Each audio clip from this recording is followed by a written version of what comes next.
Britain is about to embark on its most ambitious housing project in half a century. We're talking about 12 brand new towns, hundreds of thousands of homes, and a plan so bold it's either going to solve the housing crisis or become one of the biggest planning disasters in modern history. The government just unveiled where these towns will be built, and some of these locations are going to shock you. From controversial greenfield sites to forgotten industrial wastelands, these aren't just random patches of land.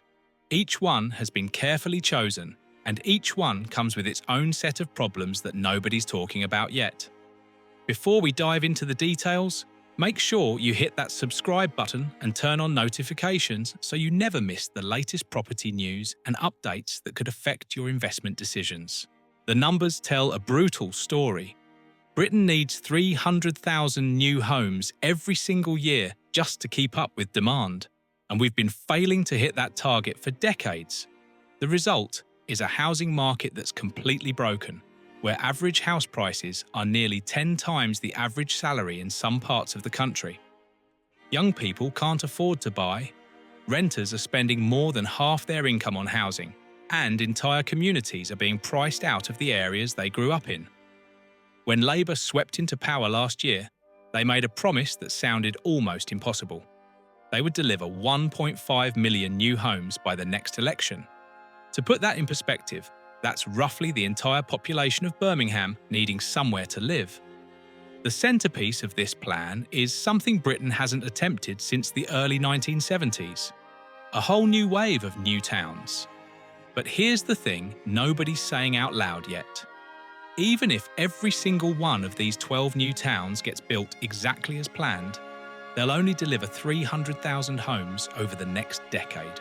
That's just 1 year's worth of the national target. So either there's a lot more coming that we don't know about yet, or someone's math isn't adding up. Most people hear new town and think it's just another housing estate with a fancy name. It's not. The new town concept is radically different from the sprawling suburban developments that have eaten up the countryside for the past few decades. We're talking about creating entire functioning communities from scratch, complete with jobs, shops, schools, healthcare facilities, and proper transport links. Think of it like building a city on expert mode. The idea goes back to the late 1940s, when Britain faced a similar crisis after the Second World War. Millions needed homes, and fast. Instead of just throwing up houses wherever there was space, the government created planned towns like Stevenage, Harlow, and Basildon. These weren't perfect, but they worked. People had affordable homes near where they worked, and entire new communities sprang up almost overnight. There were 2 more waves after that, including Milton Keynes in the late 60s, which, despite being the punchline of countless jokes, has actually been one of the most successful new developments in British history. Now we're attempting Wave 4, but in a very different Britain. The stakes are higher, the challenges are bigger, and the scrutiny is intense. Each of these 12 locations has been chosen not just because there's empty land, but because they fit into a broader economic strategy.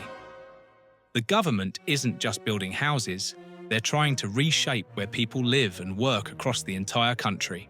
London and the South East are getting hit hardest by the housing crisis, so it's no surprise that 4 of the 12 new towns are clustered around the capital. The biggest and most controversial is Cruise Hill and Cruise Park in Enfield, right on London's northern edge. They're planning up to 21,000 homes on what's currently described as low-value land, which is planning speak for land that nobody's figured out what to do with yet. The location is actually brilliant from a transport perspective. You've got the M25 motorway, multiple train lines into central London, and it's close enough to benefit from the capital's job market without being priced like inner London. But here's where it gets messy. Local residents are already gearing up for a fight, and the environmental assessments haven't even started yet. Over in southeast London, Thamesmead is getting a makeover with up to 15,000 new homes. This isn't really a new town at all. It's more like filling in a gap that should have been developed decades ago. Right now, it's brownfield wasteland, old industrial sites that have been sitting empty for years. The problem is transport. Thamesmead is notoriously badly connected, and the whole project hinges on extending the Docklands Light Railway. If that doesn't happen, you're asking people to live in a place with no easy way to get anywhere. Then there's Milton Keynes, which is getting what they're calling a renewed town designation. This is fascinating because Milton Keynes was itself a new town built in the 60s, and now it's getting a second wave of expansion with 40,000 new homes planned. The city has been incredibly successful, with nearly 300,000 people and a thriving economy, but it's also completely car-dependent. The new plan includes a mass rapid transit system to fix that, but we've heard promises about public transport in Milton Keynes before. The fourth location in this cluster is Tempsford in Bedfordshire, and this is the big one. Over 40,000 homes on genuine greenfield land, creating a proper standalone new town from scratch. The location is perfect if you're looking at a map. It sits right where the East Coast Main Line crosses the proposed east-west rail link connecting Cambridge and Oxford. This puts it at the heart of what's being called the Oxford-Cambridge Growth Corridor, an area that's supposed to become Britain's answer to Silicon Valley. On paper, it's genius. In reality, building a town of that size on farmland is going to face massive opposition. Up north, the government is trying to prove this isn't just about London. 3 new towns have been recommended in the Northern Powerhouse region, and each one tells a different story about what new towns can actually be. Adlington in Cheshire is getting a genuine standalone new town with up to 20,000 homes. It's less than 30 minutes by train to Manchester city centre, which means it could absorb some of the housing pressure that's making Manchester increasingly unaffordable. The area around Adlington and Cheshire has a strong science and technology sector, so the jobs are there. The question is whether people actually want to live in a brand new town when they could be in Manchester itself.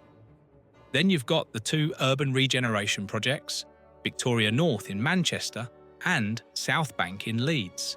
These are being called new towns, but really they're massive city centre redevelopment schemes. Victoria North would add 15,000 homes to Manchester on brownfield and underused land, while South Bank would bring 13,000 homes to Leeds. These make a lot more sense than building on greenfield sites because the infrastructure already exists. You've got jobs, transport, amenities, everything you need is already there. The challenge is delivering quality housing in dense urban environments without just stacking people into tiny apartments with no green space. Leeds South Bank is actually one of 3 priority sites where the government says they'll get spades in the ground during this parliamentary term. So this one's happening whether people like it or not. The Leeds project is particularly interesting because it's tied to major economic growth in the city. If they get this right, it could be a model for how other cities regenerate their centres. If they get it wrong, it'll be a cautionary tale about rushing development. Moving west, Bristol is getting the South Gloucestershire Corridor development on its northern outskirts. This one's being called a new town, but it's really a series of connected developments rather than one single site. The area is known as the West of England Innovation Arc, which sounds like marketing speak but actually means something. You've got major research facilities, advanced engineering companies, and tech organisations already based there. The idea is to build housing near where the jobs already are, which is exactly what good planning should do. The catch is that Bristol is already one of the most expensive cities outside London, and there's serious concern about whether any of these homes will actually be affordable for the people who work in these industries. Worcester is getting a new town built around Worcester Parkway train station, which already has development plans in motion. The task force argues that giving it new town status will speed things up and ensure higher quality. That's the theory anyway. In practice, new town designation also means more bureaucracy, more scrutiny, and potentially more delays. It's a gamble on whether the benefits of coordinated planning outweigh the costs of additional oversight. Down in the southwest, Cullompton in East Devon is getting a standalone new town of at least 10,000 homes just outside Exeter. Exeter has been growing fast with a strong knowledge-based economy, and it needs somewhere to put people. Building a satellite town a few miles away makes sense, but East Devon is some of the most beautiful countryside in England. The environmental battles over this one are going to be intense. Finally, Plymouth is getting an urban regeneration project with over 10,000 homes focused on transforming its city centre. This one has a specific driver that makes it different from all the others.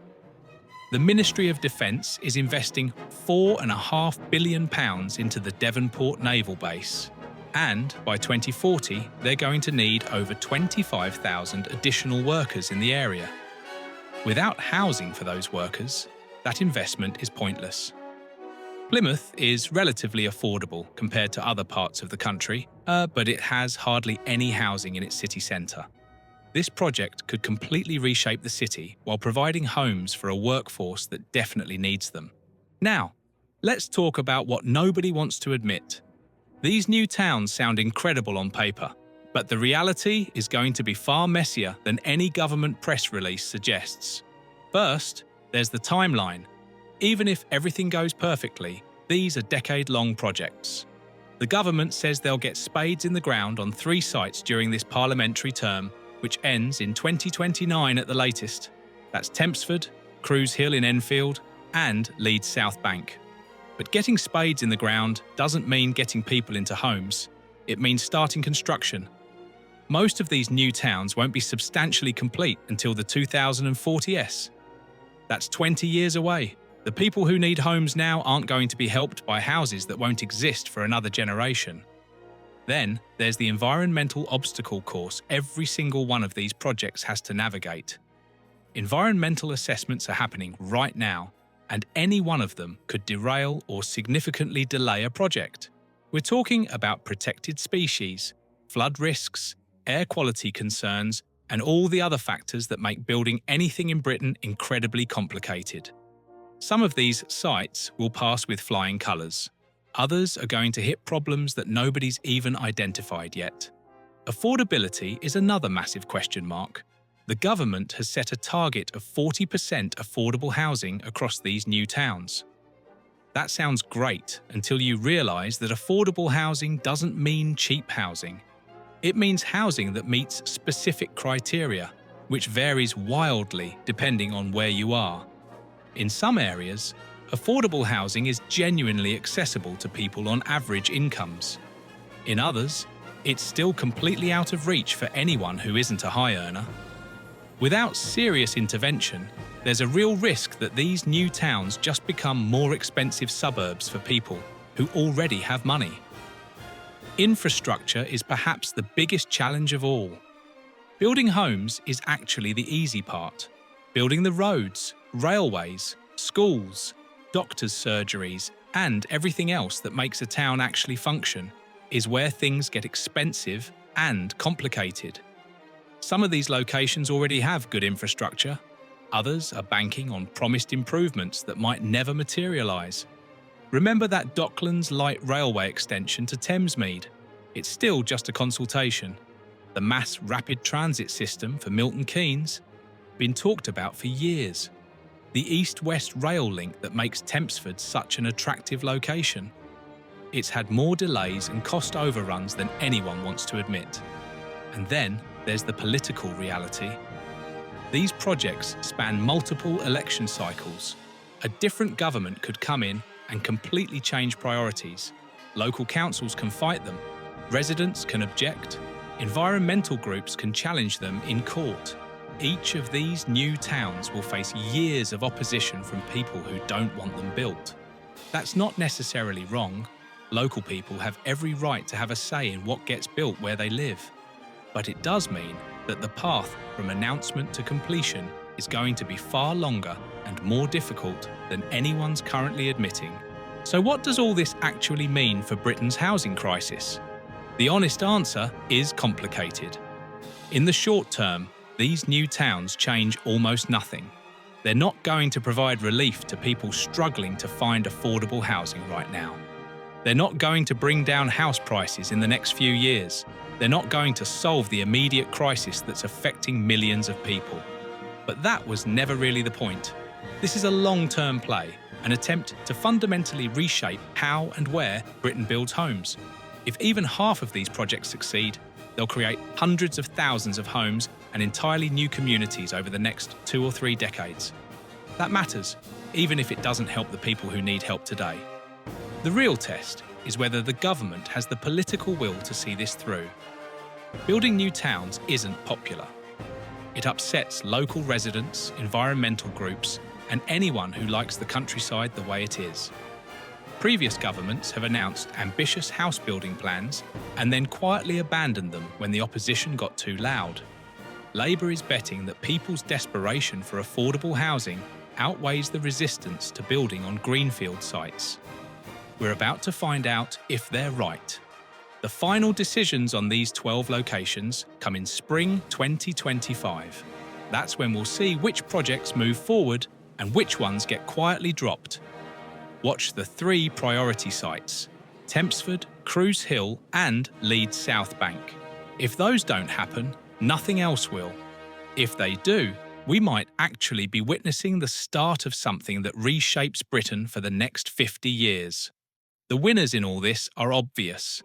If you own land in or near any of these locations, you're about to get very rich.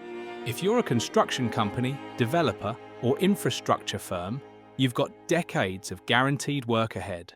If you're young and priced out of the current market, there's at least a glimmer of hope that genuinely affordable housing might exist somewhere down the line. The losers are more complicated. People living near these sites who value their green spaces and rural character are going to see their areas transformed, whether they like it or not. Renters who need housing now get no immediate help. And anyone hoping for a quick fix to the housing crisis is going to be disappointed.